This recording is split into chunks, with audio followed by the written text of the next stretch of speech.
माता की दोस्तों, जैसा कि आपको पता है अब आने वाली 11 जुलाई से हमारे यहाँ आषाढ़ी नवरात्र शुरू होने वाले हैं, यानी कि ये नवरात्र गुप्त नवरात्र कहलाते हैं। लेकिन माता तो हमेशा रहती है और इस विशेष दिनों में यानी कि 4 बार जो नवरात्र होते हैं उनमें माता विशेष रूप से हमें फलदायी होती है और हमारे लिए बहुत सारे जो हमारे अनसूचे काम होते हैं उन्हें करती है माता, और जो हमारी मनोकामनाएँ पूर्ण नहीं होती हैं उन्हें हमारी माता उन्हें पूर्ण करती है। तो आप अगर इनको इस नवरात्र को भी अगर इसी तरह मनाते हैं जैसे कि आप शारदीय नवरात्र या फिर चैत्र नवरात्र मनाते हैं, तो इन 4 बार आने वाले नवरात्र को यानी आषाढ़ में आते हैं और इसके बाद एक बीच में और नवरात्र आते हैं चैत्र के बाद में वो वाले, और इस तरह से ये नवरात्र आपके 4 बार हो जाते हैं। तो इसमें माता यहाँ पृथ्वी पर विचरण करती हैं और अपने भक्तों की सुनती हैं।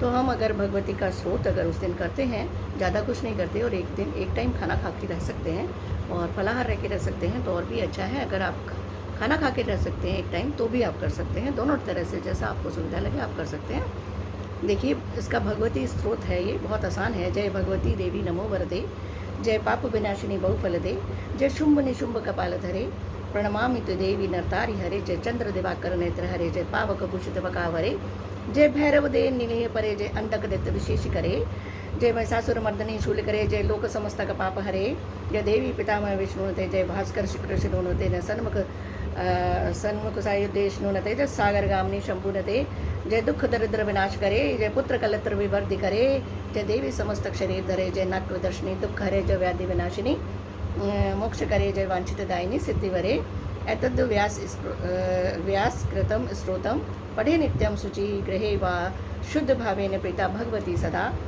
इति व्यासकृत भगवती स्त्रोतम संपूर्णम। तो इस तरह से अगर आप एक भगवती स्त्रोत करते हैं तो आपकी सभी मनोकामनाएं पूर्ण होती है, चाहे वो नौकरी से रिलेटेड हो, शादी से रिलेटेड हो, चाहे आपकी कोई आपने कर्ज ले लिया है उससे मुक्ति पाना चाहते हैं, यानी कि आप जो भी कुछ करना चाहते हैं उसके लिए ये बहुत ही अच्छा रहने वाला है। आप इस स्रोत को पढ़ेंगे, भगवती स्रोत को, इन नवरात्र में जब माँ यहाँ हमारी पृथ्वी पर हमारी सुनने के लिए आई हुई है उन दिनों अगर आप ऐसा करेंगे तो जरूर ही आपकी मनोकामना पूर्ण होने वाली है।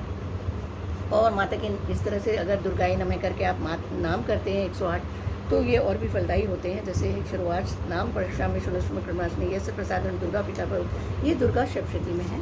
आपने देखा होगा दुर्गा सप्तशती आप सभी जानते हैं। इस तरह से दुर्गा सप्तशती के बारे में बताने वाली हूँ। तो आप पहले भी मैं उसमें आपको बता चुकी हूँ कि इसमें अगर आप इस तरह के इनके नाम पढ़ते हैं, आप सती साध्वी इस तरह से अगर हिंदी में भी पढ़ लेते हैं, भवपिता भवमोचनी आर्या दुर्गा जया चाद्रा त्रिनेत्रा चंडघंटा, है ना, इस तरह से आप पढ़ते हैं तो भी बुद्धि चित्ररूपा चितारवेद और ये सर्वमंत्रमयी सदा, इस तरह से आप 108 नाम पढ़ते हैं तो भी आप के लिए फलदायी होते हैं ये। और इसको आप पूरा करेंगे 108 नामों को, और उसके साथ ही आप एक दुर्गा सप्तशती को पढ़ने से पहले पूरा ही जैसे हम करते हैं अपना नाम लेते हैं, अमुक नामे अमुक आषाढ़े मासे गुप्त नवरात्रे अहम क्षेत्र, अपना क्षेत्र, अपना नगर, अपना, ये सब बोलने के बाद आप एक हाथ में संकल्प लेके चावल लेकर के, थोड़ा सा हाथ में जल लेकर के, एक पुष्प लेकर के छोड़ते हैं चौकी पर और चौकी से जाते हैं माता की, तो बहुत ही फलदायी होता है। इस तरह से आप करेंगे तो बहुत अच्छा रहने वाला है। उसमें एक आप मंत्र दुर्गा सप्तशती लिए पढ़ेंगे तो वो और ज़्यादा फलदायी होती है। ओम श्रीम क्लीम सप्तशती चंके उत्किलन कुरु कुरु स्वाहा, ये आपको 7 बार करना है। ओम ह्रीम ह्रीम वम मत्सुने दे मत मत्थाप्योत्थाप्य क्रीम ह्रीम ह्रीम वम स्वाहा, ये आपको 7 बार करना है। ओम श्रीम श्री क्रीम ओम शोभे मैं उत्कले उत्कले ठम ठम, ये भी आपको 7 बार कर लेना है। और इसी तरह से आप अगर इसका जो है शापोद्वार करना चाहते हैं तो वो भी पढ़ सकते हैं आप।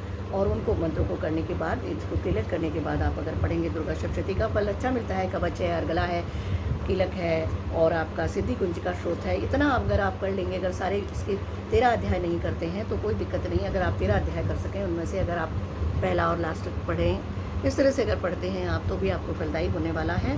तो आप लक्ष्मी अष्टक भी पढ़ सकते हैं इसके अंदर, वो भी आपको फलदायी होने वाला है। लक्ष्मी अष्टक पढ़ लीजिए आप, ये भी बहुत ज़्यादा फलदायी होता है। और सरस्वती के आप अगर ज़्यादा कुछ नहीं कर सकते तो बच्चों में अगर पढ़ने की समस्या है तो एक जल रख लीजिए, आप एक ग्लास में जल रख लीजिए और उसके साथ आप ये बोलिए ओम या कुंदेन्दु तुषार हार धवला या शुभ्र वस्तावता या वीणा वर्धन मंडित करा या श्वेत पद्मासना या ब्रह्मच्युत शंकर प्रभृति विदेवे सदा वंदिता समां पातु सरस्वती भगवती निशेष जाड्यापहा ओम वीणा पाणी पुस्तक धारिणी माँ शारदे हम सबको तारदे।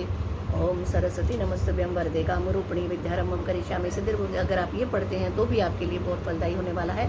इसी के साथ मैं अपनी वाणी को विराम देना चाहूँगी और आपसे जय माता की बोल करके आपको नवरात्र बहुत ज़्यादा फलदायी हो, बहुत शुभकारी हो, बहुत मंगलकारी हो, आपकी हर एक मनोकामना पूर्ण हो इन दिनों। इस तरह से आपसे माता से और क्षमा मांग कर आप, और अगर कोई इस तरह से मैं आपसे जो है बार बार मिलती रहती हूँ हर नई वीडियो में, तो आपसे क्षमा मांगना चाहूँगी। इसलिए जय माता की।